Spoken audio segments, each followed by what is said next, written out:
Hello students, स्वागत है आपको हमारे यूट्यूब चैनल एन एक्सप्लेन्स पे। स्टूडेंट्स, जैसा कि आप लोगों को पता है, हम लोग का रेडॉक्स रिएक्शन का लेक्चर सीरीज चल रहा है, जिसमें आज हम लोग बहुत ही इंपॉर्टेंट टॉपिक डिस्कस करने वाले हैं, जिसका नाम है एन फैक्टर, और उसी को हम लोग बोलते हैं वैलेंसी फैक्टर, और कहीं कहीं पर इसको एक्स फैक्टर भी बोला जाता है।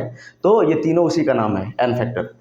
ये एन फैक्टर क्या होता है, इसके बारे में हम लोग डिस्कस करेंगे और सारा केस आपको बताएंगे कि किसी भी रिएक्शन में, किसी भी रेडॉक्स रिएक्शन में, या किसी भी एसिड का, बेस का, साल्ट का, या किसी भी आयन का हम लोग एन फैक्टर कैसे कैलकुलेट करते हैं।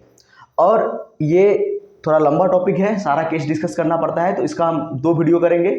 आज हम लोग जानेंगे कि एसिड का, बेस का, या एक और हम लोग केस करेंगे जिसमें जो मतलब नॉर्मल रिएक्शन का जो है, मतलब जिसमें एक ही एटम का ऑक्सीडेशन भी हो रहा होगा, रिडक्शन भी हो रहा होगा, उसका हम लोग एन फैक्टर कैसे निकालेंगे। और जितना भी बचा हुआ केस है हम लोग नेक्स्ट वीडियो में डिस्कस करेंगे, जैसे डिस्प्रोपोर्शनेशन रिएक्शन का, कम प्रोपोर्शन रिएक्शन का कैसे निकालेंगे एन फैक्टर, वो सब भी हम लोग डिस्कस करेंगे नेक्स्ट वीडियो में।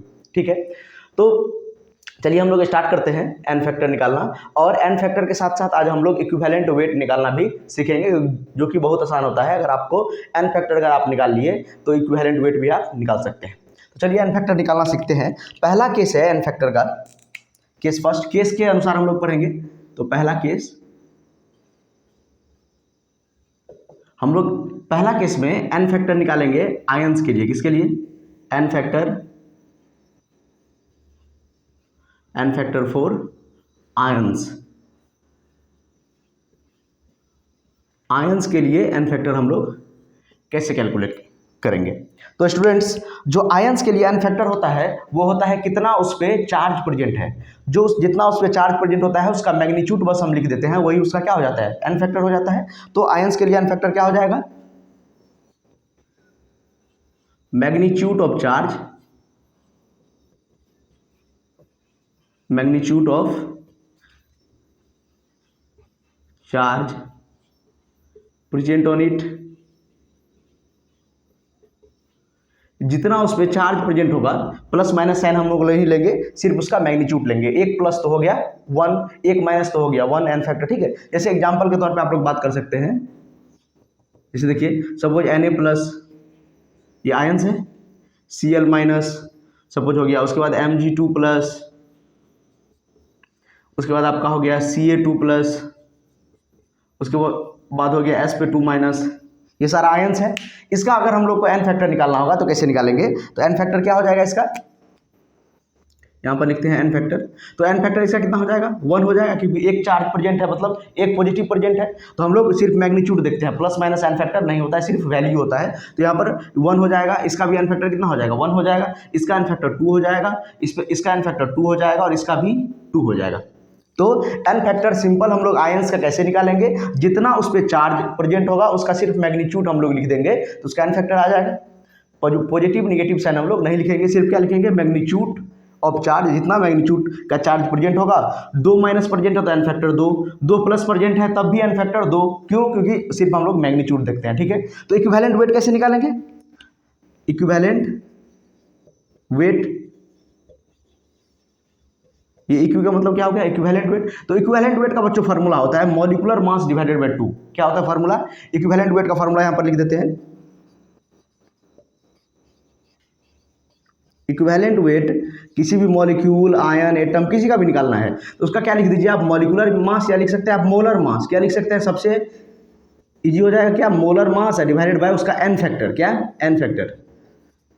अगर 2 है एन फैक्टर तो 2 से डिवाइड कर देंगे, 3 है एन फैक्टर तो 3 से डिवाइड कर देंगे, 4 है एन फैक्टर तो 4 से डिवाइड कर देंगे। तो ये इक्विवेलेंट वेट का फार्मूला होता है molar mass divided by n factor. तो बताइए, अगर इसका हमको मतलब इक्विवेलेंट वेट निकालना है तो क्या हो जाएगा, इसका मोलर मास कितना होता है, 1 मोल का मास। मोलर मास का मतलब सोडियम का 1 मोल का मास कितना होता है, 23। इसका एन फैक्टर कितना है, 1, ये इसका हो गया। क्लोरीन का कितना होता है, 35.5 डिवाइडेड बाय 1, इसका एन फैक्टर 1 है। मैग्नीशियम का कितना होता है, 24, इसका हो गया एन फैक्टर 2। इसका कितना होता है, 40, इसका एन फैक्टर कितना होता है, 2 है। इसका देखिए, इसका मास कितना होता है, 32, और एन फैक्टर हो गया 2। तो सबका हम लोग इक्विवेलेंट मास भी निकाल लिए, या इक्विवेलेंट वेट भी हम लोग निकाल सकते हैं। तो ये पहला केस था, बहुत ही आसान था। किसके लिए, आयंस के लिए। जितना चार्ज उस पर प्रेजेंट होगा वही उसका क्या हो जाएगा, एन फैक्टर। ये नोट कीजिए, उसके बाद नेक्स्ट केस डिस्कस करते हैं। हो गया, स्क्रीनशॉट ले लीजिए। दूसरा हम लोग एन फैक्टर बात करेंगे एसिड्स के लिए। किसके लिए? एसिड के लिए बात करेंगे। और इसमें आपको स्पेशल केस भी बताएंगे एक दो जो एग्जाम में पूछा भी गया है पहले।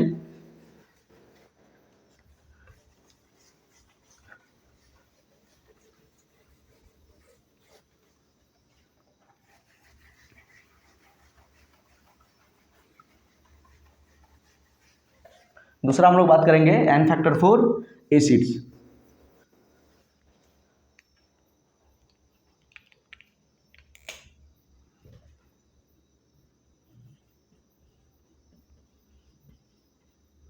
एसिड्स के लिए क्या हो जाएगा आपका N factor.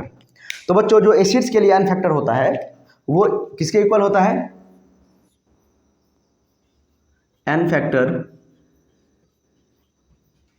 For acids is equal to its basicity.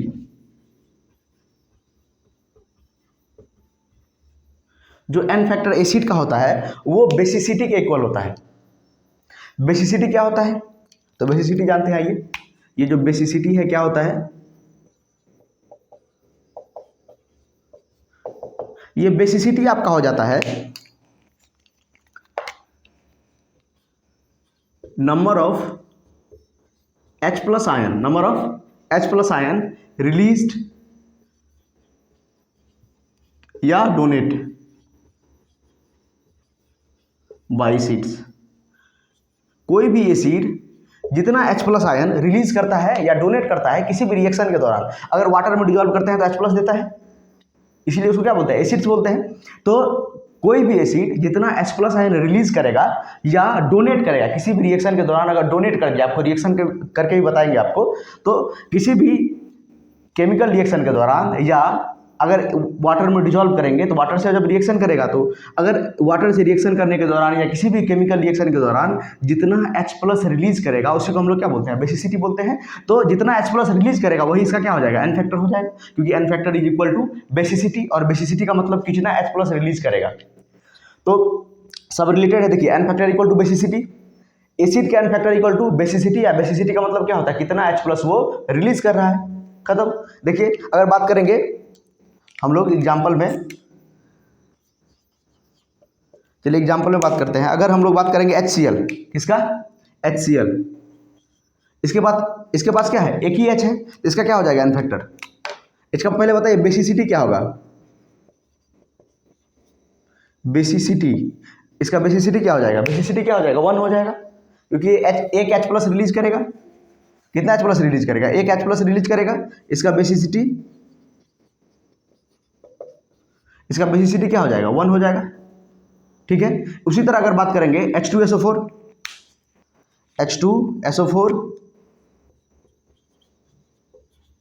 उसी तरह बात करेंगे HNO3। ठीक है, उसी तरह बात करेंगे HNO3। उसी तरह हम बात करेंगे H3PO4। उसी तरह बात करेंगे H2CO3। तो क्या हो जाएगा बताइए? इसका बेसिसिटी कितना हो जाएगा? 2। ये 2 H+ रिलीज करेगा, इसका बेसिसिटी हो जाएगा 1। एक H+ रिलीज करेगा, इसका बेसिसिटी हो जाएगा 3। 3 H+ रिलीज करेगा, इसका बेसिसिटी हो जाएगा 2। 2 H+ रिलीज करेगा, तो 2 H+ रिलीज करेगा, 3 H+, 2 H+, तो ये सब क्या हो गया? सब इसका एन फैक्टर हो गया, क्योंकि basicity is equal to n factor. तो इसका एन फैक्टर कितना हो जाएगा? एन फैक्टर, ये वैलेंसी फैक्टर, इसका हो जाएगा 1, इसका हो जाएगा 2, इसका हो जाएगा 1, इसका हो जाएगा 3, इसका हो जाएगा 2, क्योंकि n factor is equal to basicity. समझ में आ रहा है? तो जिसका यहाँ पर देखिए जो एक H+ रिलीज करता है इसको हम लोग क्या बोलते हैं? मोनोबेसिक एसिड बोलते हैं। क्या बोलते हैं इसको? इसको हम लोग बोलते हैं मोनोबेसिक एसिड। Monobasic acid. जो 2 H+ रिलीज करता है ये वाला, इसको हम लोग क्या बोलते हैं? Dibasic acid. Dibasic acid. और जो 3 H+ रिलीज करता है ये वाला, इसको हम लोग क्या बोलते हैं? Tribasic acid.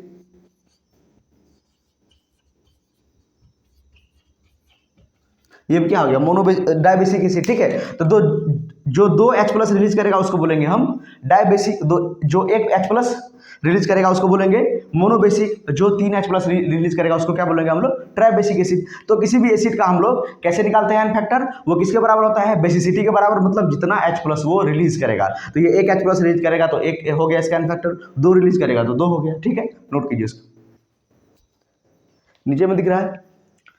उसके बाद हम लोग स्पेशल केस के बारे में डिस्कस करते हैं इसका।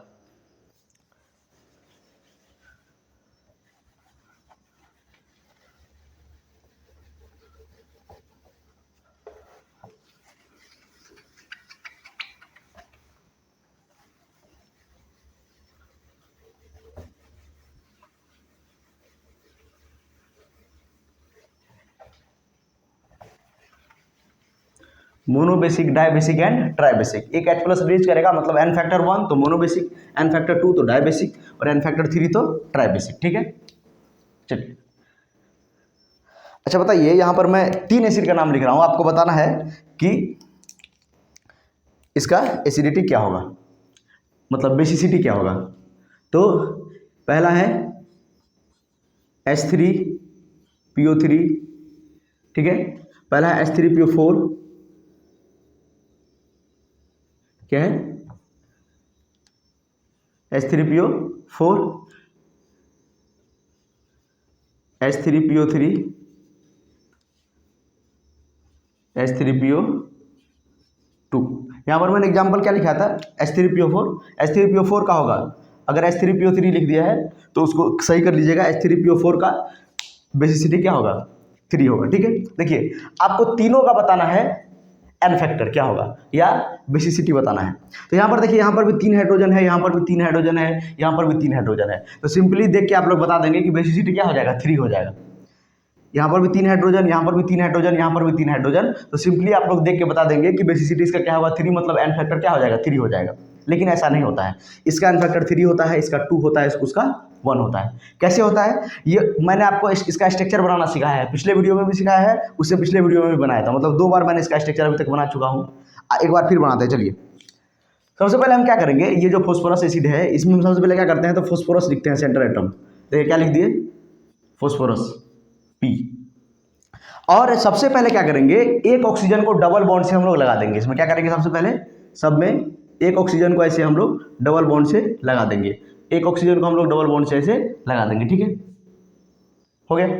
अब मैंने आपको क्या बताया था, जब लुईस डॉट स्ट्रक्चर पढ़ाया था केमिकल बॉन्डिंग में, वहां पर मैंने आपको बताया था जितना हाइड्रोजन है वो ऑक्सीजन के साथ जाना चाहता है, जितना हाइड्रोजन है वो सारा का सारा ऑक्सीजन के साथ हमेशा जाना चाहता है, या मतलब मोर इलेक्ट्रोनेगेटिव एटम के साथ जाना चाहता है। तो ऑक्सीजन यहाँ पर मोर इलेक्ट्रोनेगेटिव है, तो हाइड्रोजन ऑक्सीजन के साथ जाना चाहेगा। तो अब देखिए, एक ऑक्सीजन तो यहाँ पर हो गया, तो 3 ऑक्सीजन बच गया यहाँ पे, तो 3 ऑक्सीजन भी है, 3 हाइड्रोजन भी है, तो तीनों हाइड्रोजन ऑक्सीजन के साथ चला जाएगा। देखिए, तीनों हाइड्रोजन ऑक्सीजन के साथ चला जाएगा, कोई दिक्कत नहीं है, हो गया 4 ऑक्सीजन और 3 हाइड्रोजन। यहाँ पर देखिए, यहाँ पर 3 ऑक्सीजन था, 1 ऑक्सीजन यूज हो गया और 3 हाइड्रोजन बचा है, 2 ऑक्सीजन बचा है। तो सारा हाइड्रोजन तो ऑक्सीजन के साथ नहीं जा सकता है, लेकिन 2 हाइड्रोजन ऑक्सीजन के साथ जा सकता है, क्योंकि 2 ऑक्सीजन यहाँ पर बच गया है। तो लगा दीजिए 2 ऑक्सीजन को हाइड्रोजन के साथ, और 1 हाइड्रोजन अकेले बच जाएगा, क्योंकि 3 हाइड्रोजन है यहाँ पे और 3 ऑक्सीजन था, एक तो डबल बॉन्ड से यूज हो गया और 2 हाइड्रोजन के साथ चला गया। यहाँ पर देखिए, यहाँ पर 3 हाइड्रोजन है और 2 ऑक्सीजन है, जिसमें 1 ऑक्सीजन यूज हो गया है, बच गया 1 ऑक्सीजन, तो एक ही हाइड्रोजन ऑक्सीजन के साथ जा सकता है, तो लगा दीजिए, और 2 हाइड्रोजन ऐसे ही लग गया। तो इसका जो है बेसिसिटी होगा 3, इसलिए क्योंकि जो हाइड्रोजन ऑक्सीजन के साथ लगा हुआ है वही सिर्फ क्या होगा, H+, मतलब वही हाइड्रोजन क्या होगा, रिलीज होगा, इसका बेसिसिटी क्या हो जाएगा, 3, इसका बेसिसिटी क्या हो जाएगा, 3, इसका हो जाएगा 2 और इसका हो जाएगा 1। वही हाइड्रोजन रिमूव होगा जो सिर्फ ऑक्सीजन के साथ लगा है, जो किसके साथ लगा है, ऑक्सीजन के साथ लगा है। यहाँ पर देखिए, एक ही हाइड्रोजन ऐसा है जो ऑक्सीजन के साथ लगा हुआ है, यहाँ पर 2 ऑक्सीजन ऐसा है जो हाइड्रोजन के साथ लगा, जो 2 हाइड्रोजन ऐसा है जो ऑक्सीजन के साथ लगा हुआ है। कंडीशन क्या है, मोर इलेक्ट्रोनेगेटिव एटम के साथ हाइड्रोजन जुड़ा होना चाहिए, तब ये क्या करेगा, इसको H+ रिलीज कर देगा, मतलब ऑक्सीजन इससे क्या करेगा, इलेक्ट्रॉन इससे छीन लेगा और इसको भगा देगा। ठीक है, इसका भी ये बॉन्डेड पेयर इलेक्ट्रॉन को ले लेगा अपने तरफ, इस पे माइनस आ जाएगा, इस पे प्लस आ जाएगा, इसको रिलीज कर देगा। ठीक है, जो डायरेक्ट फॉस्फोरस से जुड़ा रहेगा वो रिलीज नहीं होगा। इसीलिए देखिए H3PO4 का बेसिसिटी हो जाता है 3, इसका हो जाता है 2, इसका हो जाता है 1। इसमें सारे में देखिए 3-3 हाइड्रोजन था, लेकिन सारा का बेसिसिटी 3 नहीं है, मतलब सारा का एन फैक्टर 3 नहीं है। तो एन फैक्टर भी कितना हो जाएगा, एन फैक्टर भी हो जाएगा 3, एन फैक्टर भी कितना हो जाएगा, इसका भी हो जाएगा 3, इसका हो जाएगा 2 और इसका हो जाएगा 1। तो मैंने यहाँ पर क्या बताया, वही हाइड्रोजन रिमूव होगा जो ऑक्सीजन के साथ है। यहाँ पर देखिए 3 हाइड्रोजन ऐसा है जो ऑक्सीजन के साथ है, यहाँ पर 2 हाइड्रोजन ऐसा है जो ऑक्सीजन के साथ है, यहाँ पर एक ही हाइड्रोजन ऐसा है जो ऑक्सीजन के साथ है। तो वही हाइड्रोजन सिर्फ रिमूव होगा, ये दोनों हाइड्रोजन रिमूव नहीं होगा, क्योंकि एन फैक्टर का मतलब क्या होता है, जितना उसका बेसिसिटी होगा, बेसिसिटी का मतलब जितना हाइड्रोजन रिमूव होगा। तो यहाँ पर 3 हाइड्रोजन रिमूव हुआ, यहाँ पर 2, यहाँ पर 1, इसीलिए इसका क्या हो गया बेसिसिटी 3, 2 और 1। याद रहेगा ये एग्जाम में भी इस तरह का क्वेश्चन पूछा गया है, इसको नोट कीजिए। उसके बाद एक और इंपॉर्टेंट एसिड के बारे में बात करते हैं। हो गया ये, इसका स्ट्रक्चर भूलना नहीं है, याद रखना है, ठीक है।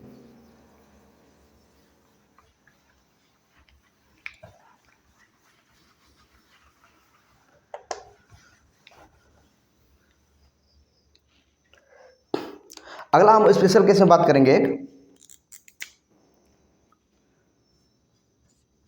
बोरिक एसिड के बारे में। बोरिक एसिड, बोरिक एसिड क्या होता है, बोरिक एसिड का जो फॉर्मूला होता है वो होता है H3BO3, या इसको ऐसे भी लिखते हैं हम लोग BOH3। ठीक है, ये यहाँ पर BOH3 लिखा हुआ है, इसका मतलब ये नहीं कि ये बेस है, बेस नहीं है, ठीक है। इसका लिखने का तरीका ये है, H3BO3 इसका मॉलिक्यूलर फार्मूला होता है, या BOH3 लिख सकते हैं, ठीक है। तो ये जो है सबसे पहले जानते हैं ये क्या है। देखिए ये जो है इसका नाम है बोरिक एसिड इज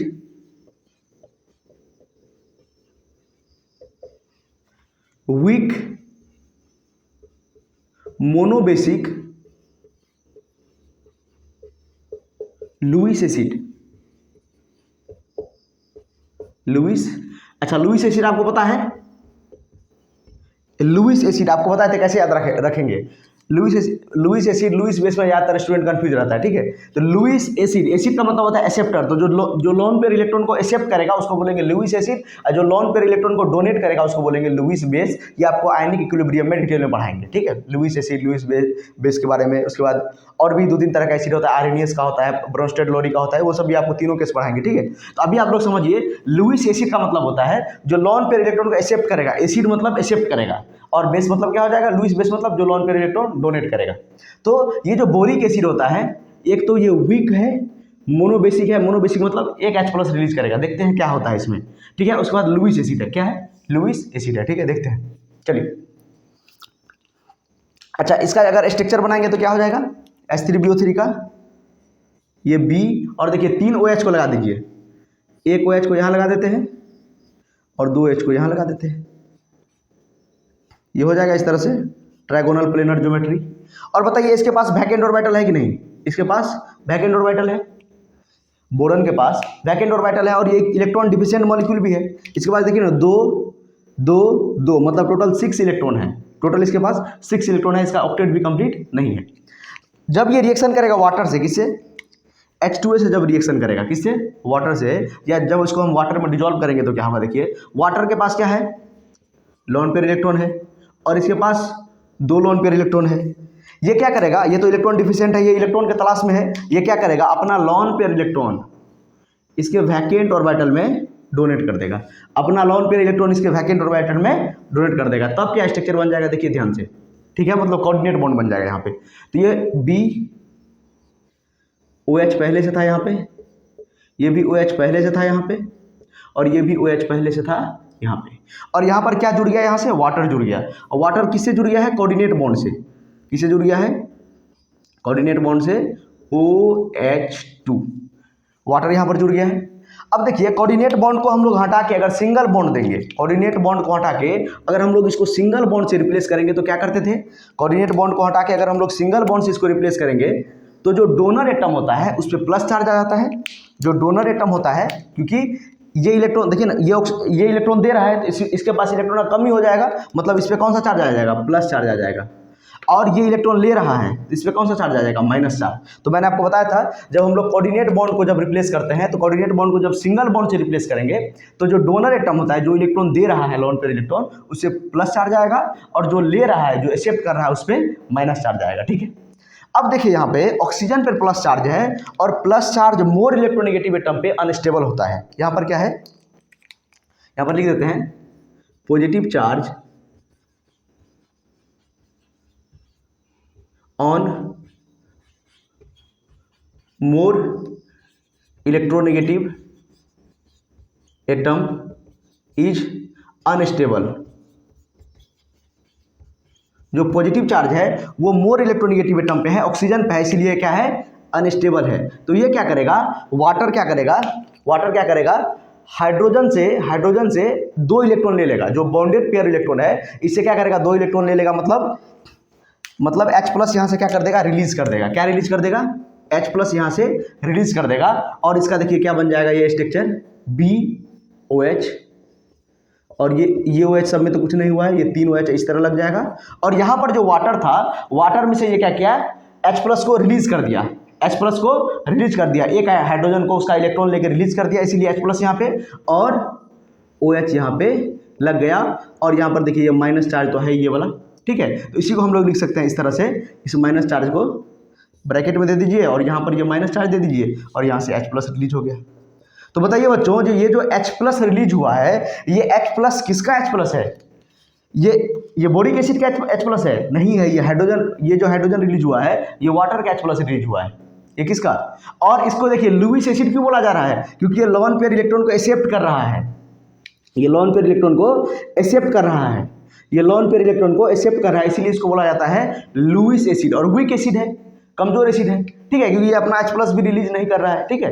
एसिड किसको बोलता है, जो H प्लस रिलीज करता है। यहाँ पर देखिए, तो बोरॉन जो था, बोरॉन पहले OH 3 लगा हुआ है यहाँ पे, ये लॉन पेयर इसको डोनेट करेगा, इसके वैकेंट ऑर्बिटल में देगा, तो यहाँ से कोऑर्डिनेट बॉन्ड बन जाएगा, और कोऑर्डिनेट बॉन्ड को हम लोग सिंगल बॉन्ड से रिप्लेस करते हैं, डोनर एटम पे देते हैं प्लस चार्ज और एक्सेप्टर एटम पे माइनस चार्ज। उसके बाद देखिए, ये जो ऑक्सीजन पे प्लस चार्ज है, तो positive charge on more electronegative atom is unstable, ये अनस्टेबल है, तो स्टेबल होने के लिए क्या करेगा, H प्लस को रिलीज करेगा, वाटर अपना H प्लस रिलीज करेगा, ये एसिड अपना H प्लस रिलीज नहीं करेगा, वाटर अपना H प्लस रिलीज करेगा। और ये देखिए वो H प्लस रिलीज कर लिया, इलेक्ट्रॉन भी ले लिया, तो ये प्लस माइनस क्या हो जाएगा, कैंसिल हो जाएगा, और यहाँ पर ये वाला माइनस चार्ज तो बचेगा ही, जो बोरॉन पे माइनस चार्ज है, तो ये ओवरऑल मॉलिक्यूल पे माइनस चार्ज लगा दिए, और यहाँ पर देखिए OH बच गया, और 3 OH पहले से था, और हाइड्रोजन रिलीज हो गया, ठीक है। तो ये इसका ये क्या है, मोनोबेसिक एसिड है। क्या है, मोनोबेसिक, मतलब इसका एन फैक्टर कितना हो जाएगा, इसका एन फैक्टर कितना हो जाएगा, यहाँ पर लिख देते हैं, एन फैक्टर इसका हो जाएगा 1, एन फैक्टर कितना हो जाएगा 1। तो याद रखिएगा H3BO3 का एन फैक्टर कितना होता है 1, देख के 3 नहीं मार देना है, देख के 3 नहीं मारना है, एन फैक्टर इसका कितना होगा 1 होगा। इसके बारे में एक जगह हम लोग और डिस्कस करेंगे, जब हम लोग पी ब्लॉक पढ़ेंगे, पी ब्लॉक में बोरॉन फैमिली में आपको फिर से ये बताएंगे, ठीक है। अभी याद रखिए इसको, समझ में आ रहा है। एसिड का 2 स्पेशल केस हम लोग पढ़े, एक तो फॉस्फोरस एसिड के बारे में, और एक H3BO3 के बारे में, ठीक है। चलिए, उसके बाद एक चीज और है इसमें, देखिए, चलिए एक क्वेश्चन सॉल्व कीजिए आप लोग। एक क्वेश्चन देते हैं, आपको बताना है, एन फैक्टर निकालना है।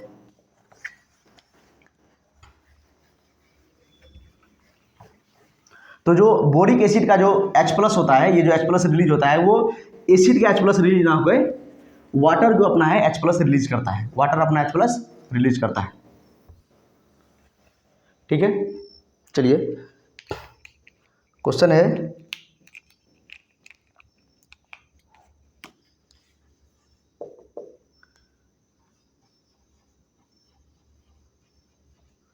कैलकुलेट द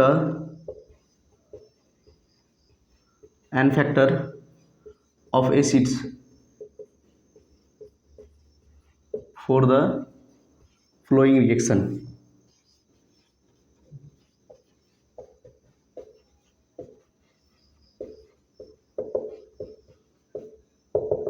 ये ये जो रिएक्शन दिए हैं, यहाँ पर दे रहे हैं, उसके लिए आपको निकालना है एन फैक्टर, ठीक है। जब H2SO4 रिएक्शन करेगा NaOH से, जब एसिड बेस से रिएक्शन करता है क्या बनता है, साल्ट एंड वाटर। तो यहाँ पर बन जाएगा सपोज NaHSO4 प्लस वाटर, ये पहला हो गया। और दूसरा यहाँ पर देते हैं, जब H2SO4 जब NaOH से रिएक्शन करेगा तो बन जाएगा Na2SO4 प्लस वाटर। ठीक है, आपको बताना है इसमें किसके लिए निकालना है, एसिड के लिए एन फैक्टर निकालना है। तो इसमें H2SO4 और इसमें H2SO4 का एन फैक्टर क्या होगा। ठीक है, बहुत ही सिंपल है। ठीक है, बेसिक याद कीजिए, क्या बताया है एन फैक्टर के लिए, एसिड के लिए बेसिसिटी। बेसिक क्या है कि किसी भी एसिड का अगर हमको एन फैक्टर निकालना होगा तो उसके लिए बेसिसिटी देखेंगे। बेसिसिटी मतलब नंबर ऑफ H+ रिलीज्ड, जितना H+ रिलीज होगा या जितना H+ क्या करेगा, डोनेट करेगा ये केमिकल रिएक्शन के दौरान, उसी को क्या बोलेंगे, एन फैक्टर बोलेंगे। यहाँ पर देखिए H2SO4, देखिए यहाँ पे H2SO4 है, NaOH से रिएक्शन किया, ये क्या किया, देखिए यहाँ पे, यहाँ से रिएक्शन करने के बाद यहाँ पर डायरेक्ट देखिए, यहाँ के बाद यहाँ पर देखिए, यहाँ पर 2 हाइड्रोजन था इसके पास, यहाँ जाते जाते क्या किया, सोडियम के जगह पे, सोडियम के यहाँ पर हाइड्रोजन के जगह पे, एक हाइड्रोजन के जगह पे एक सोडियम आ गया, क्या आ गया, एक सोडियम, और एक हाइड्रोजन यहाँ से रिमूव हो गया है। यहाँ पर देखिए तो H2SO4 यहाँ पर क्या है, HSO4, मतलब एक हाइड्रोजन के जगह पे एक सोडियम है यहाँ पे, मतलब एक H क्या हुआ, रिलीज हुआ, उसका एन फैक्टर कितना हो जाएगा, 1 हो जाएगा। जरूरी नहीं है कि हमेशा जितना हाइड्रोजन रहेगा वही उसका एन फैक्टर होगा, तभी से वही बता रहे हैं। H3BO3 में 3 हाइड्रोजन था तो एन फैक्टर उसका 1 हुआ, H3PO4 में उसका एन फैक्टर 3 हुआ, H3PO2 में एन फैक्टर 1 हो गया, H3PO3 में एन फैक्टर 2 हो गया।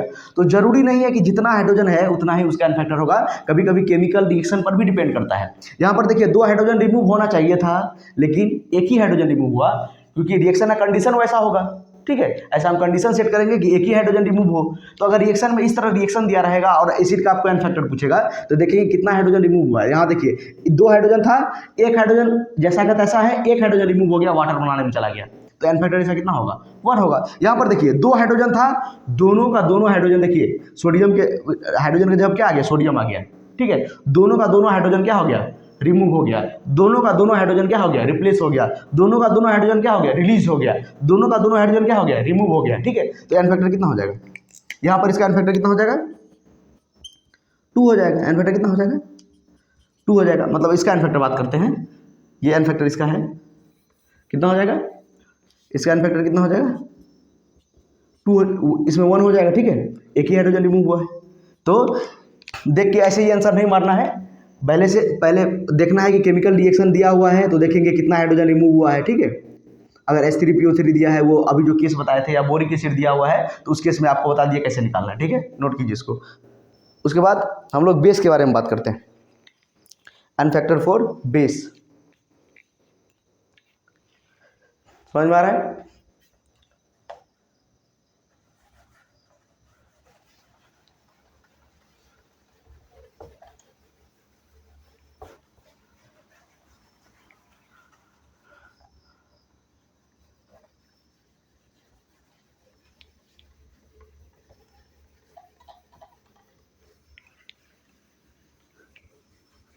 इससे बाहर आपको क्वेश्चन नहीं आएगा।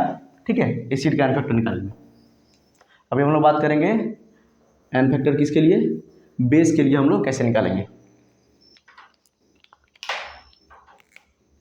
एन फैक्टर फॉर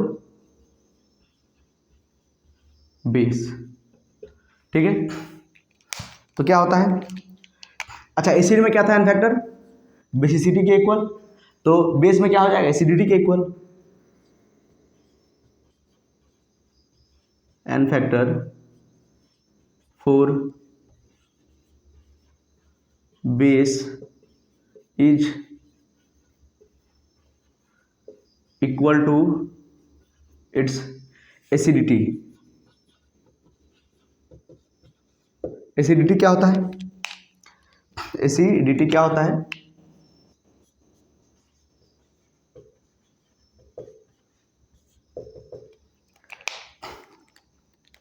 एसिडिटी का मतलब होता है number of OH minus ion released और डोनेट। ठीक है, जितना OH माइनस आयन रिलीज होगा या डोनेट होगा किसी भी केमिकल रिएक्शन के दौरान, उसी को हम लोग क्या बोलते हैं, एसिडिटी बोलते हैं। बेसिसिटी किसको बोलते थे, बेस के लिए एसिडिटी, और उल्टा देखिए ना, बेस के लिए एसिडिटी बोलते हैं इसको, इसको क्या बोलते हैं, acidity. OH minus ion release होगा तो, और एसिड के लिए क्या बोलेंगे, basicity, H plus ion release होता है तो एसिड के लिए क्या बोलते थे, जितना H प्लस आयन रिलीज होगा वही उसका बेसिसिटी होगा, वही उसका आयन फैक्टर हो जाएगा। एसिड के लिए, बेस के लिए क्या बोलेंगे, वो एसिड के लिए बोलते थे, एसिड के लिए जितना H प्लस आयन रिलीज होगा, ठीक है, वही उसका बेसिसिटी हो जाएगा, वही उसका आयन फैक्टर हो जाएगा। बेस के लिए क्या हो जाएगा, जितना OH माइनस रिलीज होगा वही उसका एसिडिटी हो जाएगा, वही उसका आयन फैक्टर हो जाएगा। ठीक है, तो देखते हैं जैसे आपका, जैसे बेस की कौन कौन सा बेस हो जाएगा मोनो एसिडिक,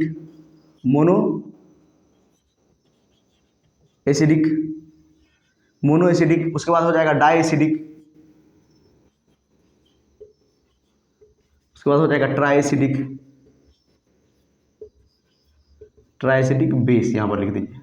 इस वहां पर क्या था, मोनोबेसिक, डाइबेसिक, एसिड था वो, तो ये क्या है, मोनो एसिडिक, डाई एसिडिक और ट्राई एसिडिक। तो मोनो एसिडिक मतलब एक H प्लस, एक OH माइनस रिलीज करेगा, एक OH माइनस रिलीज करेगा। एग्जाम्पल में NaOH, KOH, ठीक है, NH4OH, ठीक है, ETC, ये सब क्या है, मोनो एसिडिक है, ये एक OH माइनस रिलीज करेगा। डाई एसिडिक मतलब क्या हो जाएगा, MgOH whole 2, ZnOH whole 2, SnOH whole 2, CaOH whole 2, ETC, ये सब क्या हो गया, डाई एसिडिक। दो H, देखिए दो OH है तो दो OH minus hydroxyl ion release करेगा। यहाँ पर देखिए ट्राई एसिड क्या हो जाएगा, ट्राई एसिडिक का जैसे एग्जांपल आप लिख सकते हैं AlOH होल 3,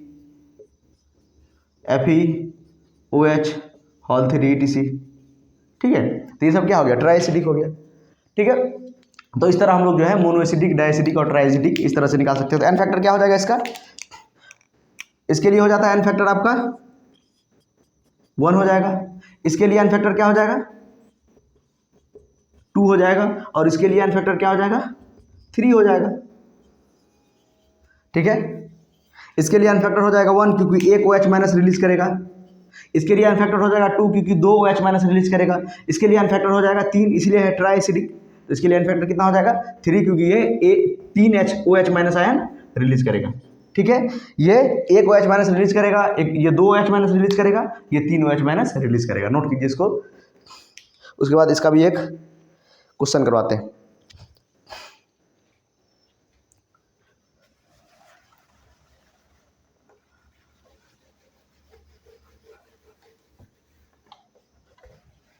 समझ में आ रहा है, एसिड के लिए बेसिसिटी, बेस के लिए एसिडिटी। बेस के लिए number of OH minus ion released, hydroxyl ion release, उसी को क्या बोलते हैं एसिडिटी। और एसिड के लिए बेसिसिटी मतलब number of OH minus, number of H plus ion released. ठीक है, उसी को हम लोग एन फैक्टर भी बोलते हैं।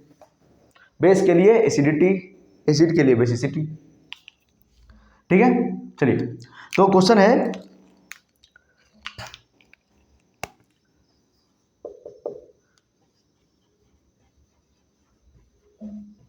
कैलकुलेट द एन फैक्टर,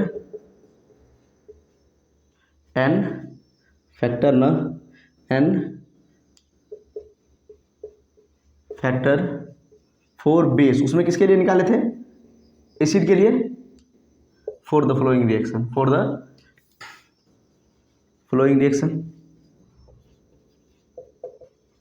अब तो आप लोग सही निकालेंगे, एसिड वाला सिखा दिए थे आपको, जितना H प्लस रिलीज हुआ था इसमें जितना OH माइनस रिलीज होगा।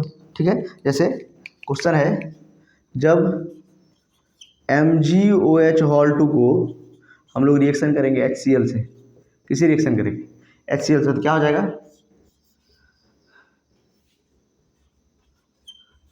MgOHCl प्लस एसिड को बेस रिएक्शन क्या करते हैं तो क्या होता है, साल्ट एंड वाटर। सपोज इसको फिर से रिएक्शन कराए HCl से और इस बार बन गया MgCl2 प्लस H2O। बताइए दोनों केस में एन फैक्टर कितना होगा? इसका एन फैक्टर कितना होगा? इसका एन फैक्टर कितना होगा? अभी तो आप लोग बता सकते हैं क्या होगा। देखिए एन फैक्टर देखने के लिए क्या करेंगे, कितना OH माइनस डिस्प्लेस हुआ है, कितना OH माइनस रिमूव हुआ है, या कितना OH माइनस रिलीज हुआ है रिएक्शन के दौरान। ठीक है, यहाँ पर देखिए 2 OH था, एक OH है ही, देखिए यहाँ पे एक OH, ये रिएक्टेंट ये प्रोडक्ट, यहाँ पर देखिए प्रोडक्ट में भी एक OH है और एक रिमूव हो गया वाटर बनाने में, एक चला गया वाटर को बनाने में। यहाँ पर देखिए, यहाँ पर यहाँ से यहाँ अगर देखेंगे, यहाँ पर देखिए एक OH माइनस है ही, तो इसका एन फैक्टर कितना हो जाएगा 1, क्योंकि एक ही रिलीज हुआ। 2 था, एक है, एक चला गया, जो चला गया उसके बारे में सोचेंगे। यहाँ पर देखिए, यहाँ पर 2 था, 2 OH था, दोनों का दोनों यहाँ पर नहीं है, दोनों का दोनों क्या कहाँ चला गया, रिमूव हो गया, दोनों का दोनों यहाँ से क्या हो गया, रिमूव हो गया, इसलिए इसका एन फैक्टर कितना हो जाएगा 2। तो हम लोग को रिएक्शन भी देखना पड़ता है, अगर रिएक्शन दे दिया और तब आपको बेस और एसिड का एसिडिटी और बेस और एसिड का एन फैक्टर पूछेगा, तो हम देखेंगे कितना H+ रिलीज हो गया एसिड के केस में और कितना OH माइनस रिलीज हो गया बेस के केस में। उस तरह से हम लोग क्या करेंगे, एन फैक्टर निकालेंगे। ठीक है, इसको नोट कीजिए। उसके बाद हम लोग एन फैक्टर साल्ट के लिए निकालेंगे। किसके लिए? साल्ट के लिए। ठीक है,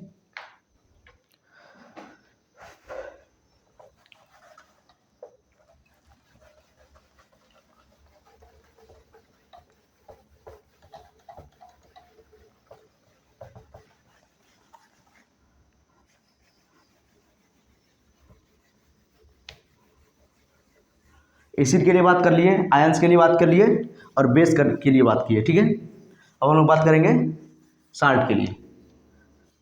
बहुत आसान है साल्ट वाला।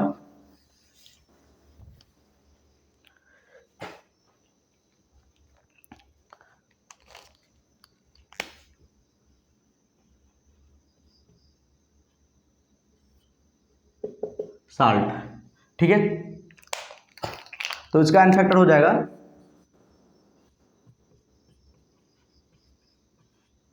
N factor for salt is equal to number of positive और negative charge. Number of positive और नेगेटिव चार्ज कितना है, ठीक है, उसको आयंस में तोड़ने के बाद वही उसका क्या हो जाएगा, एन फैक्टर हो जाएगा। ठीक है, कैसे निकालेंगे, जैसे देखिए एग्जांपल में, जैसे NaCl है, तो NaCl को तोड़ेंगे तो क्या हो जाएगा, Na+Cl-। तो कितना चार्ज है, एक चार्ज है, तो एन फैक्टर कितना हो जाएगा, 1 हो जाएगा। चाहे प्लस चार्ज देखिए चाहे माइनस चार्ज देखिए, दोनों सेम होता है ना। दूसरा, अगर हम बात करेंगे MgCl2, अच्छा ये टूटेगा तो क्या बनेगा, Mg पे 2+ और 2Cl-, तो क्या हो जाएगा एन फैक्टर, या तो आप माइनस चार्ज देखिए या तो आप प्लस चार्ज देखिए, देखिए 2+ तो एन फैक्टर 2। यहाँ पर देखिए क्लोरीन पे 1- है, लेकिन कितना क्लोरीन है, 2 क्लोरीन है, कितना क्लोरीन है, 2 क्लोरीन है, तो कितना चार्ज हो जाएगा, टोटल चार्ज कितना, टोटल नंबर ऑफ चार्ज लिख लीजिए, equal to total number of charge, total charge कितना प्रेजेंट है उसके बराबर होगा। ठीक है, उसी तरह तीसरा एग्जांपल AlCl3, देखिए तो Al पे 3+ टूटेगा तो, और 3Cl पे माइनस, तो 3Cl पे माइनस, तो 3 निगेटिव चार्ज है, 3 पॉजिटिव चार्ज, तो एन फैक्टर कितना हो जाएगा, 3 हो जाएगा। चलिए आप निकाल के बताइए तो, कैलकुलेट द एन फैक्टर।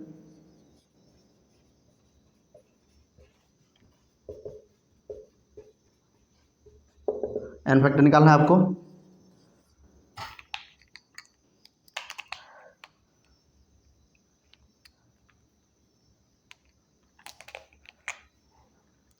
निकालना है Al2SO4 बी में आपको निकालना है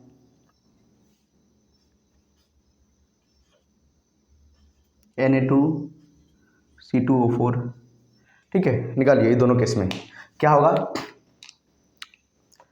एन फैक्टर। ठीक है, कैसे निकालेंगे, देखिए इसको तोड़ेंगे तो किसमें कैसे टूटेगा, ये 2Al3+ और ये हो जाएगा 3SO4 पे 2 माइनस, इसको तोड़ेंगे तो क्या हो जाएगा, C2O4 पे 2 माइनस होता है, ये हो जाएगा 2Na प्लस और C2O4 पे 2 माइनस। या तो पॉजिटिव चार्ज देखिए या तो निगेटिव चार्ज देखिए, तो इसका एन फैक्टर कितना हो जाएगा, यहाँ से इसका एन फैक्टर हो जाएगा, देखिए 3 2 जा 6, टोटल चार्ज कितना है 6, या तो पॉजिटिव या तो निगेटिव। यहाँ पर भी देख सकते हैं 2 माइनस और 3 SO4 है ना, तो टोटल चार्ज कितना हो गया 6 प्लस 6 माइनस, तो सिर्फ मैग्नीट्यूड लेना है। यहाँ पर भी देखिए एक Na प्लस पे एक Na पे एक चार्ज, तो 2 Na पे कितना 2 चार्ज, यहाँ पर देखिए C2O4 पे 2 माइनस, यहाँ पर भी इसका एन फैक्टर कितना हो गया 2। ठीक है, तो इस तरह से आप लोग एन फैक्टर निकाल सकते हैं साल्ट का। ठीक है, टोटल नंबर ऑफ चार्ज देखना पड़ता है, टोटल नंबर ऑफ चार्ज बस हम लोग देखते हैं और एन फैक्टर निकाल लेते हैं। ठीक है, चलिए एक और केस हम लोग डिस्कस करेंगे, उसके बाद हम लोग नेक्स्ट वीडियो में डिस्कस करेंगे, नहीं तो बहुत बड़ा वीडियो हो जाएगा। नहीं,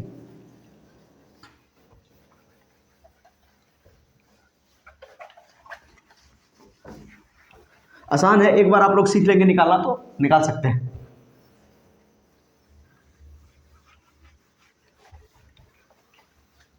ठीक है, हम लोग साल्ट का सीख लिए, एसिड का सीख लिए, बेस का सीख लिए और आयंस का सीख लिए, 4 केस अभी तक हम लोग पढ़ चुके हैं। 5वां केस पढ़ेंगे,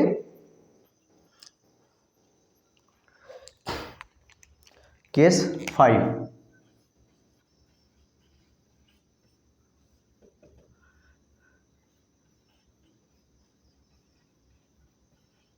N factor for redox reaction.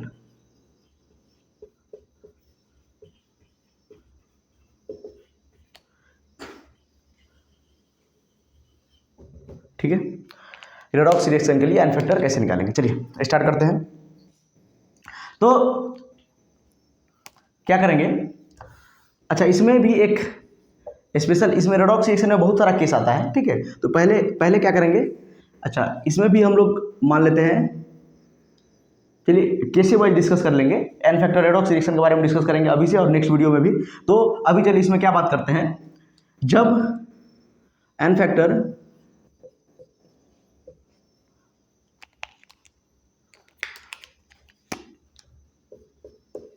For the, अच्छा कौन सा केस में निकालेंगे, डायरेक्ट लिखते हैं, वो वहां तो लिख दिए हैं n factor for redox reaction, तो कब, when only one atom undergoing only one atom undergoing oxidation और रिडक्शन, जब एक ही एटम जो है ऑक्सीडेशन में और रिडक्शन में जा रहा होगा, या तो ऑक्सीडेशन में या तो रिडक्शन में जा रहा होगा, तब उसका हम लोग एन फैक्टर कैसे निकालेंगे। तो सबसे पहले हम लोग इसमें बात करेंगे, एक इम्पोर्टेंट कंपाउंड के बारे में जिसका नाम है KMnO4। इसका नाम क्या है, KMnO4। ठीक है, ये है स्ट्रॉन्ग ऑक्सीडाइजिंग एजेंट। क्या नाम है इसका, नाम नहीं मतलब स्ट्रॉन्ग ऑक्सीडाइजिंग एजेंट है, स्ट्रॉन्ग ऑक्सीडाइजिंग एजेंट। बताइए, अभी हम लोग तो बहुत आगे आ चुके हैं रेडॉक्स रिएक्शन में, तो ऑक्सीडाइजिंग एजेंट, ऑक्सीडेशन रिडक्शन तो आपको पता होगा। ऑक्सीडाइजिंग एजेंट का मतलब दूसरे को ऑक्सीडाइज करेगा, खुद रिड्यूस हो जाएगा। ठीक है, तो इसका डिफरेंट केसेज होता है, इसको हम लोग ऐसे भी लिख सकते हैं, MnO4 पे एक माइनस, अच्छा किस में टूटेगा, K प्लस MnO4 पे माइनस, तो क्या हो जाएगा MnO4 पे एक माइनस, ऐसे भी लिख सकते हैं। देखिए इसमें क्या होता है, अलग अलग कंडीशन में ये अलग अलग ऑक्सीडेशन स्टेट में जाता है। ठीक है, अगर मीडियम हम लोग चेंज करेंगे और यहाँ पर मीडियम हम लोग कर देंगे सपोज एसिडिक, क्या कर दिए, एसिडिक मीडियम में MnO4 माइनस या KMnO4 जो है Mn2 प्लस में कन्वर्ट हो जाता है, किसमें, Mn2 प्लस में। अगर हम लोग बात करेंगे बेसिक मीडियम या बेसिक न्यूट्रल मीडियम में, एक लाइन से लिख देते हैं तो आपको याद रहेगा। ठीक है, ये है एसिडिक मीडियम, बेसिक मीडियम और न्यूट्रल मीडियम। तो न्यूट्रल मीडियम में क्या होता है, ये Mn4 प्लस में कन्वर्ट हो जाता है, और इसको थोड़ा सीधा कर देते हैं तो दिखेगा,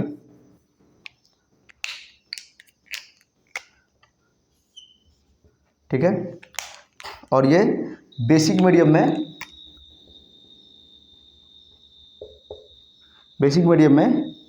Mn6+ में कन्वर्ट हो जाता है। तो ये डिफरेंट मीडियम में इसका डिफरेंट रिएक्शन होता है। MnO4 जब एसिडिक मीडियम में रहेगा तो Mn2+ में कन्वर्ट होगा, न्यूट्रल मीडियम में रहेगा तो Mn4+ में कन्वर्ट होगा, और बेसिक मीडियम में रहेगा तो Mn+6 में कन्वर्ट हो जाएगा। उसी तरह एक और इंपॉर्टेंट कंपाउंड है, उसके बारे में बता देते हैं। ये पहला है और दूसरा है, ये डी ब्लॉक में हम लोग पढ़ेंगे डिटेल में, ठीक है। K2Cr2O7 पहले भी आप लोग देखेंगे इसको जब हम लोग ऑक्सीडेशन स्टेट निकाल रहे थे। तो ये भी क्या है, strong oxidising agent, strong oxidising, ये भी हमारा है स्ट्रॉन्ग ऑक्सीडाइजिंग एजेंट, याद रखेंगे। ये भी हमारा क्या है, स्ट्रॉन्ग, लेकिन इसके कंपेयर में ये ज़्यादा स्ट्रॉन्ग होता है, इसके कंपेयर में ये ज़्यादा स्ट्रॉन्ग होता है, इसके कंपेयर में ये ज़्यादा स्ट्रॉन्ग होता है, ठीक है, स्ट्रॉन्ग ऑक्सीडाइजिंग एजेंट। और ये क्या करता है, K2Cr2O7 को ये भी लिख सकते हैं Cr2O7 पे 2-, ये अपने एसिडिक मीडियम में Cr3+ में कन्वर्ट हो जाता है। किसमें, Cr3+ में, ठीक है। ये दो केस याद रखिए, उसके बाद हम लोग बहुत सारा रिएक्शन का भी हम लोग क्या करेंगे, एन फैक्टर निकालेंगे, ठीक है। तो यहाँ पर बताइए, तो यहाँ से MnO4 पे एक माइनस है, तो इस पर कितना, इसका ऑक्सीडेशन स्टेट कितना हो जाएगा, या KMnO4 पे Mn का ऑक्सीडेशन स्टेट कितना हो जाएगा, +7 हो जाएगा। ये 4 जा कितना हो जाएगा, 8 हो जाएगा, और एक माइनस यहाँ पर है, उस साइड जाएगा तो ये माइनस क्या हो जाएगा, ये वाला माइनस उस साइड प्लस हो जाएगा, तो ये माइनस एक सब्ट्रैक्ट हो जाएगा, तो 8 में से 1 जाएगा तो क्या हो जाएगा, +7। यहाँ पर देखिए +7 से +2, ठीक है। अभी तो नहीं बताए हैं कि कैसे निकालेंगे। अच्छा देखिए, रेडॉक्स रिएक्शन में, अच्छा इसको नोट कीजिए, उसके बाद बता रहे हैं, नोट कीजिए इसको, एन फैक्टर कैसे निकालते हैं। एन फैक्टर यहीं पर बता, देखिए स्पेस है यहाँ पे। तो एन फैक्टर हम लोग कैसे निकालते हैं किसी भी रेडॉक्स रिएक्शन के लिए, तो हम लोग एन फैक्टर जो निकालते हैं, एन फैक्टर बराबर होता है change in oxidation number. Oxidation number में कितना का चेंज हुआ है रिएक्शन के दौरान, इनटू नंबर ऑफ एटम। इसी तरह से हम लोग क्या निकालते हैं, एन फैक्टर निकालते हैं, ठीक है। रेडॉक्स रिएक्शन में कैसे निकालेंगे, चेंज इन ऑक्सीडेशन नंबर, कितना का ऑक्सीडेशन नंबर चेंज हुआ है रिएक्शन के दौरान, इनटू नंबर ऑफ एटम, कितना नंबर ऑफ एटम है वो। देखिए Mn, देखिए यहाँ पे Mn यहाँ पे 1 है, तो नंबर ऑफ एटम 1 हो गया, और पहले इसका ऑक्सीडेशन स्टेट था 7, रिएक्शन के बाद इसका ऑक्सीडेशन स्टेट हो गया +2, तो इसका एन फैक्टर कितना हो जाएगा, एसिडिक मीडियम में एन फैक्टर हो जाएगा 5। देखिए यहाँ से भी देखिए, न्यूट्रल मीडियम में क्या हो जाएगा, +7 से 4 जा रहा है मतलब 3, और यहाँ पे +7 से 6 जा रहा है मतलब एन फैक्टर 1। नोट कीजिए, उसके बाद बताते हैं।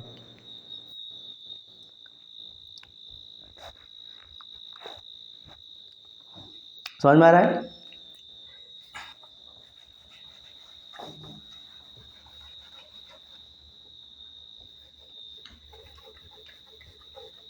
जब एक ही एटम का ऑक्सीडेशन या रिडक्शन हो रहा होगा तब हम लोग एन फैक्टर कैसे निकालते हैं।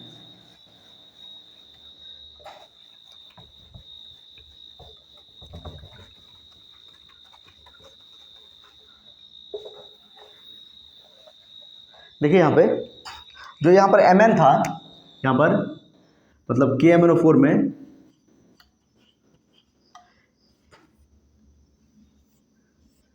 यहाँ पर 3 मीडियम था इसका, ये है एसिडिक,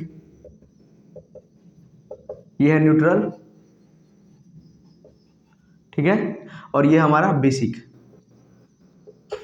तो ये KMnO4 जो है, देखिए बताइए कितना इसका ऑक्सीडेशन स्टेट था, आपको सबको निकालना आता होगा। ये +7 ऑक्सीडेशन स्टेट में है, तो एसिडिक मीडियम में कन्वर्ट हो जाता है Mn2+ में, ये कन्वर्ट हो जाता है Mn4+ में, और ये कन्वर्ट हो जाता है बेसिक मीडियम में Mn6+ में, ठीक है। तो बताइए एन फैक्टर कितना हो जाएगा, इसके केस में एन फैक्टर कितना हो जाएगा, इसके केस में एन फैक्टर कितना हो जाएगा, और इसके केस में एन फैक्टर कितना हो जाएगा। तो एन फैक्टर कैसे निकालते हैं किसी भी रिएक्शन में, एन फैक्टर निकालने का फॉर्मूला होता है, अभी बताए थे, एन फैक्टर बराबर होता है चेंज इन ऑक्सीडेशन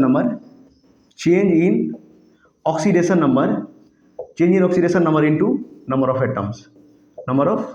एटम। यही क्या होता है एन फैक्टर निकालने का फॉर्मूला। कितना एटम है और कितना का चेंज हुआ है बताइए। एक Mn है यहाँ पे, एक Mn है यहाँ पे, चेंज कितना का हुआ है, देखिए चेंज सिर्फ लिखना है, मैग्नीट्यूड मोड लगा दीजिए यहाँ पर मोड लगा दीजिए, क्योंकि एन फैक्टर नेगेटिव में नहीं होता है, ठीक है। तो देखिए +7 से 2 कितना का चेंज हुआ, 5, तो एन फैक्टर कितना हो जाएगा 5, इजी है। KMnO4 देखिए +7 से कितना चला गया +4 न्यूट्रल मीडियम में, +7 से +4 कितना का चेंज हुआ 3 का। यहाँ से देखिए +7 से +6 चेंज कितना का होगा 1 का, तो एन फैक्टर कितना हो जाएगा 1। तो अलग अलग केस में अलग अलग एन फैक्टर होगा, ठीक है, ध्यान से लिखेंगे। उसी तरह K2Cr2O7 एसिडिक मीडियम में H+ मतलब एसिडिक मीडियम में ये जो है Cr3+ में कन्वर्ट हो जाता है। तो बताइए एन फैक्टर कितना हो जाएगा, देखिए ना एक ही एटम का हो रहा है क्या, रिडक्शन हो रहा है। अच्छा और ये ऑक्सीडाइजिंग एजेंट है, क्या है ये भी क्या है ऑक्सीडाइजिंग एजेंट। तो ऑक्सीडाइजिंग एजेंट दूसरे को क्या करेगा ऑक्सीडाइज करेगा, खुद क्या हो जाएगा रिड्यूस। देखिए सारा केस में क्या हो रहा है रिड्यूस हो रहा है। +7 से 2 गया, डिक्रीज इन ऑक्सीडेशन नंबर क्या होता है रिडक्शन। +7 से +4 +7 से +6 मतलब अपने आप को डिक्रीज करेगा, मतलब अपना ऑक्सीडेशन नंबर डिक्रीज करेगा, रिड्यूस करेगा अपने आप को, रिडक्शन होगा और दूसरे को ऑक्सीडाइज करेगा। उसी तरह यहाँ पर देखिए Cr यहाँ पे कितने में है +6 ऑक्सीडेशन स्टेट में है, +6 ऑक्सीडेशन स्टेट में है, +6 से +3 जा रहा है। तो एन फैक्टर इसका कितना हो जाएगा, एन फैक्टर मतलब चेंज इन ऑक्सीडेशन नंबर +6 से +3 कितना का चेंज 3 का चेंज, और कितना Cr एटम है 2 है, तो इसका कितना हो जाएगा एन फैक्टर 6 हो जाएगा। एन फैक्टर कितना हो जाएगा 6। नंबर ऑफ एटम भी तो मल्टीप्लाई करना है, यहाँ पर 1 ही था इसीलिए 1 से, यहाँ पर 2 था इसीलिए क्या हो गया 2 से। अच्छा प्रोडक्ट से भी रिएक्टेंट निकाल सकते हैं आप लोग, ठीक है, प्रोडक्ट से भी रिएक्टेंट निकाल सकते हैं। इसका एन फैक्टर कितना हो जाएगा, चेंज कितना का हो रहा है 3 से 6 कितना का चेंज हो रहा है 3 का, हाँ इंटू नंबर ऑफ एटम। इस साइड Cr कितना है 1 ही है, तो एन फैक्टर इसका कितना हो जाएगा 1 हो जाएगा। तो रिएक्टेंट में देखिए K2Cr2O7 में एन फैक्टर इसका 6 हो जाएगा क्योंकि 2 Cr है, यहाँ पर देखिए 1 ही Cr है, एन फैक्टर कितना हो जाएगा 1 हो जाएगा। इसको नोट कीजिए। उसके बाद कुछ केमिकल रिएक्शन से हम लोग जो है एग्जाम्पल से निकालते हैं एन फैक्टर। समझ में आ रहा है।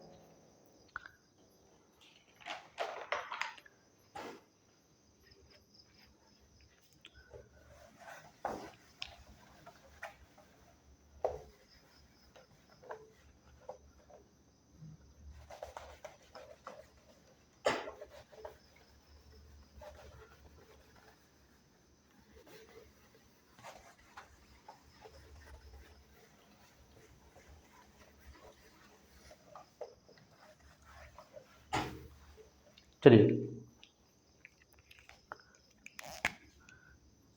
आपको एन फैक्टर निकालना है। Fe2+ से कन्वर्ट हो रहा है Fe3+ में, किसमें 3+ में ऑक्सीडेशन हो रहा है। कौन ऑक्सीडाइज कराएगा, ऑक्सीडाइजिंग एजेंट ले लिए KMnO4 किसमें एसिडिक मीडियम में, किसमें एसिडिक मीडियम में। अगर आपको कंप्लीट रिएक्शन लिखना है तो कंप्लीट रिएक्शन भी आप लिख सकते हैं। कैसे कंप्लीट रिएक्शन लिखेंगे, देखिए Fe2+ जब रिएक्शन करेगा KMnO4 से, या MnO4 पे 2- लिख सकते हैं, 1- लिख सकते हैं, MnO4 ना MnO4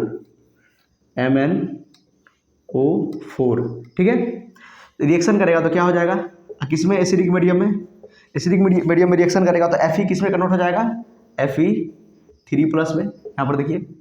और Mn एसिडिक मीडियम में किस में कन्वर्ट हो जाता है, KMnO4 एसिडिक मीडियम में किस में कन्वर्ट होता है Mn2+ में, और वाटर निकाल दीजिए, और वाटर क्या करिएगा एक्स्ट्रा हम लोग ऐड कर देंगे। तो ये अब हमारा कंप्लीट रिएक्शन हो गया ये ऊपर वाला। तो एन फैक्टर का निकालने के लिए बोलेगा यहाँ से, Mn का निकालने के लिए बोलेगा तो निकाल लेंगे यहाँ से। यहाँ देखिए एन फैक्टर निकालेंगे तो क्या होगा, चेंज इन ऑक्सीडेशन नंबर, यहाँ पर ऑक्सीडेशन नंबर इसका है +7 से +2 गया, मतलब चेंज हुआ 5 का, और कितना है Mn 1 Mn है, तो एन फैक्टर कितना हो गया 5। इसी तरह Fe का निकालेंगे, देखिए Fe यहाँ से यहाँ देखिए कितना ऑक्सीडेशन नंबर में चेंज हो रहा है 2 से 3, 1 का चेंज हो रहा है, माइनस प्लस हमको नहीं देखना है, चेंज का देखना है। 2 से 3 गया मतलब 1 का चेंज हुआ, और कितना Fe है 1 Fe है, तो कितना हो जाएगा एन फैक्टर 1 हो जाएगा। एन फैक्टर कितना हो जाएगा, इसी तरह एन फैक्टर आप लोग निकाल सकते हैं, ठीक है। चलिए दूसरा एग्जाम्पल करते हैं जल्दी।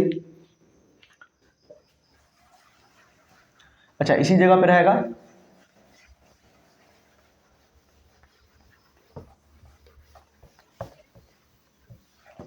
चलिए यहीं पर है, सेम हम ले लिए KMnO4 को, और यहाँ पर है C2O4 पे 2- और ये कन्वर्ट हो रहा है CO2 में, किसमें। अच्छा कंप्लीट रिएक्शन लिखना है, कैसे लिखेंगे, सेम लिखेंगे C2O4 पे 2- प्लस किसके प्रेजेंस में KMnO4 जो ऑक्सीडाइजिंग एजेंट है, और कौन सा मीडियम लेंगे एसिडिक मीडियम, तो ये किस में कन्वर्ट हो जाएगा C2O4 किस में कन्वर्ट होगा CO2 में कन्वर्ट हो जाएगा, और यहाँ से Mn एसिडिक मीडियम में किस में कन्वर्ट होता है, Mn2+ में, और वाटर हम लोग निकाल देंगे अपने मन से। ठीक है, ये कंप्लीट रिएक्शन हो गया।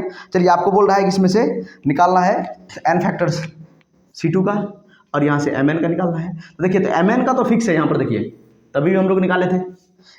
Mn का अगर हम लोग निकालेंगे N फैक्टर तो क्या हो जाएगा, N फैक्टर एक Mn है, और कितना का चेंज हो रहा है यहाँ पर, +7 ऑक्सीडेशन स्टेट में है, +7 से जा रहा है +2, मतलब 5 का चेंज हो रहा है, और एक ही Mn है तो एक, तो कितना हो जाएगा N फैक्टर 5 हो जाएगा। चलिए, इसका निकाल के बताइए आप लोग, इसका N फैक्टर कितना होगा। यहाँ पर C2O4 2- का इस मॉलिक्यूल का N फैक्टर होता है, यहाँ पर Mn का N फैक्टर नहीं है, KMnO4 का N फैक्टर है। ठीक है, तो C2O4 का N फैक्टर बताइए। तो C2O4 का N फैक्टर निकालना है तो क्या हो जाएगा, बताइए कि कितना का चेंज हो रहा है, इसका ऑक्सीडेशन स्टेट बताइए। इसमें देखिए तो +3 ऑक्सीडेशन स्टेट है कि नहीं, 4 2 जा 8, 2 माइनस करेंगे कितना हो जाएगा 6, 6 से 2 को डिवाइड करेंगे +3 से यहाँ किस पे जा रहा है, +4 पे। यहाँ पर देखिए कार्बन +4 में है, कार्बन +3 से +4 में, मतलब कितना का चेंज हो रहा है, एक का चेंज हो रहा है, और कितना कार्बन है, 2 कार्बन है, तो कितना हो गया N फैक्टर 2 हो गए। N फैक्टर निकालने का तरीका, change in oxidation number into number of atoms. यहाँ से बताइए, तो अगर प्रोडक्ट से यहाँ से निकालेंगे CO2 से, यहाँ पर देखिए इसका अगर निकालेंगे N फैक्टर तो क्या हो जाएगा, बताइए कितना, +4 से +3 में जा रहा है, +4 से +3, एक का चेंज हो रहा है, और कितना कार्बन है, एक कार्बन है, इसीलिए इसका N फैक्टर हो जाएगा 1। तो देखिए डिपेंड करता है, आप रिएक्टेंट से प्रोडक्ट निकाल रहे हैं या प्रोडक्ट से रिएक्टेंट निकाल रहे हैं। रिएक्टेंट से प्रोडक्ट निकालेंगे तो 2 आ गया, क्योंकि 2 C था यहाँ पे, और प्रोडक्ट से रिएक्टेंट निकाले तो 1 आ गया। इसको नोट कीजिए, उसके बाद दूसरा भी डिस्कस करते हैं। ठीक है, जल्दी जल्दी अब समझ में आ रहा है। अभी KMnO4 रहने देते हैं, इस बार आप लोग बताएंगे।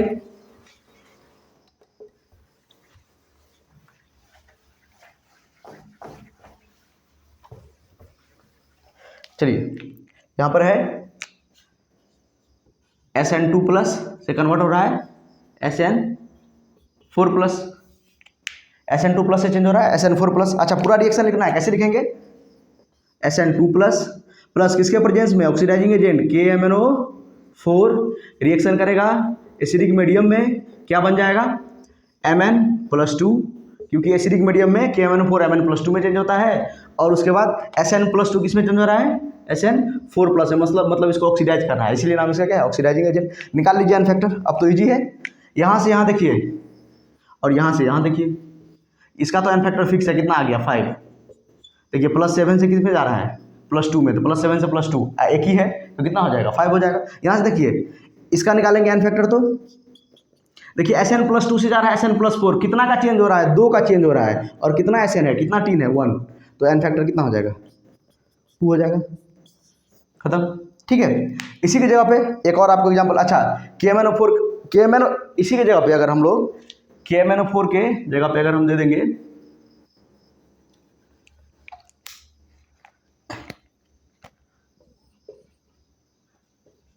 K2Cr2O7, ये भी ऑक्सीडाइजिंग एजेंट है, ये भी क्या करेगा, इसको ऑक्सीडाइज कर देगा, और एसिडिक मीडियम में। तो यहाँ पर जो है, यहाँ पर कहाँ कहाँ चेंज हो जाएगा, यहाँ पर देखिए यहाँ चेंज हो जाएगा, इसके जगह पे क्या आ जाएगा, इसके जगह पे यहाँ पे क्या आ जाएगा, K2Cr2O7, और यहाँ पे आ जाएगा Cr3+ में चला जाता है। अब देखिए इसका ऑक्सीडेशन स्टेट निकाल लीजिए, K2Cr2O7 का तो याद रखिए 6 आता है हमेशा। यहाँ पर देखिए इसका ऑक्सीडेशन स्टेट +6 है, कितना है +6 से +3 में जा रहा है, N फैक्टर कितना होगा, +6 से +3 में चेंज कितना हुआ 3 का, और 2 Cr है, यहाँ पे नंबर ऑफ एटम भी मल्टीप्लाई करना पड़ता है 2, तो कितना हो जाएगा 6, और यहाँ से यहाँ निकालेंगे तो 3 होगा, यहाँ से यहाँ निकालेंगे तो 3 ही होगा। ठीक है, तो इस तरह से।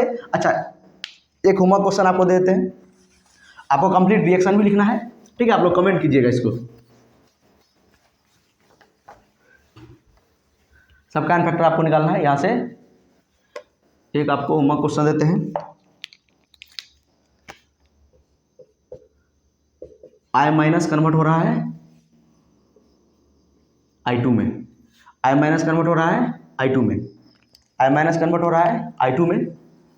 आपको पूरा बैलेंस करके N फैक्टर भी निकालना है। तो ये पहला हो गया, और दूसरा आपको क्वेश्चन देते हैं, होमवर्क क्वेश्चन क्या है, ये होमवर्क है, आपको कमेंट करना है। ठीक है, एक है यही है सेम, I- से कन्वर्ट हो रहा है I2 में, और इस बार है KMnO4 और ये एसिडिक मीडियम में। ठीक है, आपको इसका भी एन फैक्टर बताना है और Mn का भी बताना है, कंप्लीट रिएक्शन भी लिखना है, इसमें भी इसका भी बताना है और Cr का भी बताना है। कंप्लीट रिएक्शन लिखना है, प्रोडक्ट से रिएक्टेंट, रिएक्टेंट से प्रोडक्ट। ठीक है, नहीं तो एक ही बताइए, रिएक्टेंट से प्रोडक्ट बताइए और कमेंट कीजिएगा। ठीक है, आई होप आपको वीडियो पसंद आया होगा। Thank you.